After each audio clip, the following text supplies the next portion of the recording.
who's the best receiver on the Rams? Because they got a lot of good ones. I guess. I mean, they have. He's having the best year. Yeah, I think there's a good argument for Cooper Kupp, and Jared Goff likes throwing the ball. How's Robert Woods? I mean, I think he's a good receiver. They're all good. Yeah. Everyone you throw the ball to on that team is good. But without the play action that Todd Gurley allows them to run, Goff is not an elite type of quarterback. He's not the MVP candidate he looked like through a lot of last season. With Gurley, I think they're Super Bowl contenders. And without him, I don't think they're contenders for the Super Bowl. I think they missed the playoffs. I think they missed the playoffs because I think the NFC is stacked. And if you don't win the NFC West, then you're battling for a wild card. And I think between Chicago, Detroit or Green Bay, Philly or Dallas, and obviously New Orleans will win the division, and Seattle in the division, I just think that it would be too much for L.A. to overcome. I want to say this about Todd Gurley real quick. I feel bad for him, too. Because the reporter's not doing anything wrong by asking him the question, but essentially you're asking him to devalue himself because he's not 100%.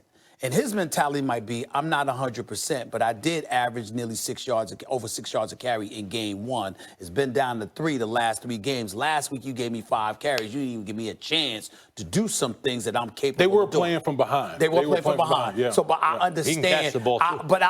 I understand his frustration because every time they talk to him, they want him to talk about his injury. And it's like, damn, y'all, it does get to a point where watch the damn game and draw your own conclusion, as opposed to asking him to devalue himself by lamenting his state of affairs within the organization because of clearly an injury. It's not like there's something else going on. Yeah. You know that if this brother's healthy, he's all but over. it looks like a chronic injury. But you know what? The organization did him no favors because they, I agree. That's what I'm saying. Because they went about this whole thing, the whole term in NBA, the whole load management. That's right. If you throw out that term, of course everyone's going to be talking about. Well, how's your knee? And then they denied it. And then they denied it, but he's not getting the touches. Right. So everyone's just left to wonder, are you healthy and right I'm now? saying they should be asking Sean McVay and the offensive coordinator, as opposed to going to Gurley, who's out on the field, is going like this. Give me the damn ball more than 5 times to see what I do. But the problem with the Rams, we talk about Goff, Gurley, they're getting knocked back up front. They're not, because their offensive line has been Pro Football Focus called them the worst in football. So they ain't blocking for them. How come they ain't asking that question? But even there, if you have Gurley and Goff to run play action, it changes everything. It changes a lot of. But you got to protect the Max. That offensive line got to do their job. I understand. There's a reason that Gurley went 10th in the draft. There's a reason that Eric Flowers went ahead of him, and it was the leg. He has a wheel that you got to worry about. He's still a bad brother. No question. When he's at peak physical condition, only guy I take over him is Saquon. I think Gurley's better than everyone else when he's at peak, but will we ever see him in peak physical condition again? Let's pick tonight's game. Go around the horn. Who you got? Seattle. How come? I got Seattle because, listen, short week. People don't understand how short week. You got to travel to Seattle. It's awfully tough to win in those type of circumstances. And Russell Wilson is playing. Russell Wilson might be having his best year. I picked Seattle for those exact reasons too. Yeah. I think the Rams are going to be playing with more desperation, and I like them in an upset.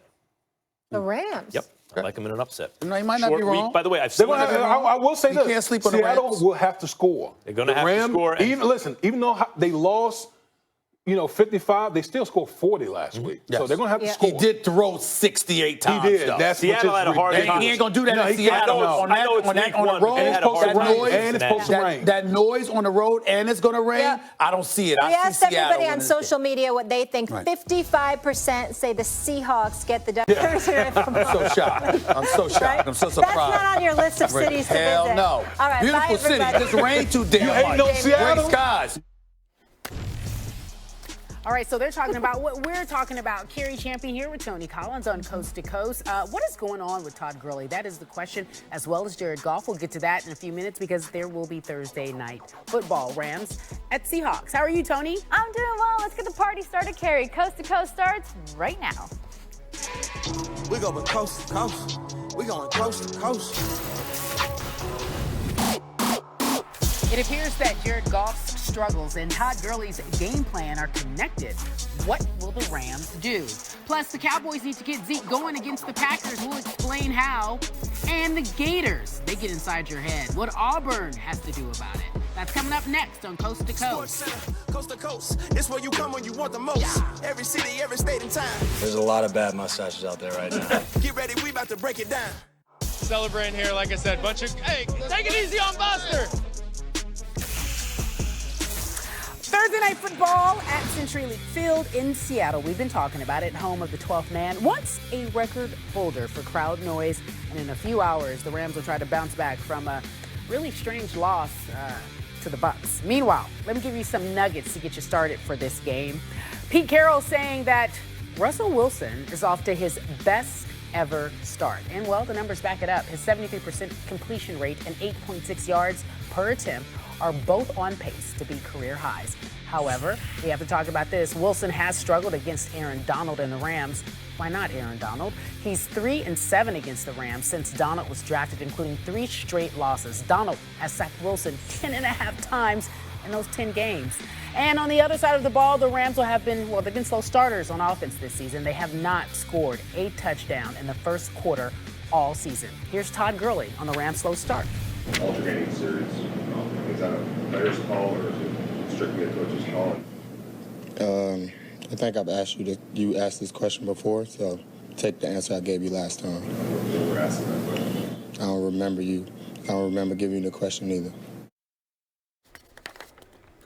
Yeah, well, he's a little frustrated. NFL analyst Victor Cruz joining us here on Coast to Coast. He's clearly frustrated when asked about his role. At Super Bowl, C.J. Anderson was the guy. We all remember that. But fast forward to present, the Rams say he is healthy. So from what you've seen, how would you describe his role or how he's being used this early in the season? Well, blatantly, when you look at it and you look at the games and you watch his performances, he's not being used very much. When you go into a game and Jared Goff is throwing the ball 68 times, that's a glaring sign that tells me that there is something wrong with the running back position, whether it's an injury, whether his knee isn't all the way there, whether it's, something he has going on internally. Todd Gurley is not 100%, and we know that going in, but they said they were going to work on his workload and kind of temper him in there, but we haven't seen any of that. We've seen 5 carries here, a couple carries there. We haven't seen the Todd Gurley that we are indeed used to. All right, you talk about Jared Goff since we're sticking with the Rams offense. He's thrown 5 picks in his last 2 games.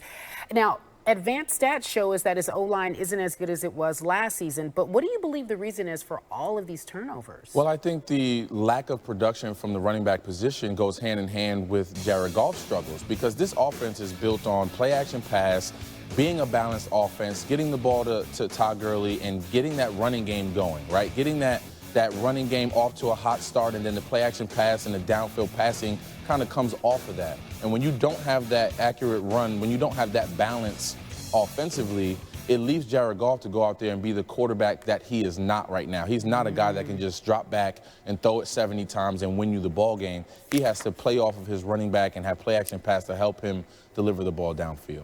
Well, on the other side of the ball, Russell Wilson is off to the best start in his career through 4 games, 8 touchdowns, no picks. He'll face a Rams defense that gave up 55 points against the Bucs on Sunday. What are you expecting to see from Wilson tonight? Just more of the same. He's been accurate. He's been, efficient. He's been, a leader. He's out there making plays for his team, whether it's rolling out of the pocket or sitting in the pocket. Schematically, offensively, they're doing great things with the play calling to get different guys the football. He's throwing the ball all over the football field. Like you said, over 70% completion percentage. He's on pace to do something special with that team. He just has to remain consistent, and that'll remain true. All right, thank you so much, Victor Cruz, joining us here on Coast to Coast. You'll be back a little later. Meanwhile, folks, Seattle 8-1 on Thursday night football under Pete Carroll. We'll see what happens. A little later on Coast to Coast, what will it take to get this guy going? Zeke needs to be fed. We'll talk about it live in Dallas in just a few moments.